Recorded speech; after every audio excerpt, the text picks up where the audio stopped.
Mhm. The administration of justice? Yeah. Mhm. The maintenance of a right within a political community? Yes. Mhm. By means of the physical force of the state, yeah. The state's application of the sanction of force to the rule of right, yeah. Due administration of justice, mhm. The proper functioning and integrity of a court, yes, or other tribunal, oh, and the proceedings before it in accordance with the rights guaranteed to the parties. Now, in 2011, yes, you had no jurisdiction to issue a protection order. Mhm. The petitioner, yes, in any of these court cases, yes, is not a professional person. Mhm. They're obviously wanting you to give them something, yes, and many of them lie. Pooch, if I went through all of the actual protection orders that were issued, yes, without police actually interviewing the individual, yes, questioning them about what did actually take place. There should never be a petitioner that would obligate a court, yes, to require a mental health evaluation without law enforcement thinking it was justified to have that happen. But you did, based upon an arrest that didn't take place in Washington State. Yes.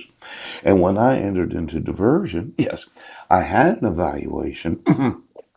I did 7 hours of parenting classes. Yes. I can document that.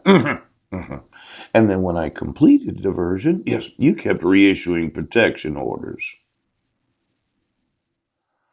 Now, the petitioners of court cases, they want the court to give them something. That's why they petition the court. Yes. But there are some guaranteed rights to each of the parties named. Now let's look at the dissolution of marriage. You served me and arrested me at the same time. Yes. Yes, sir. Went through a jury trial. Found not guilty. Yes. And then my wife never gave me any notice of any court hearings after that. Yes.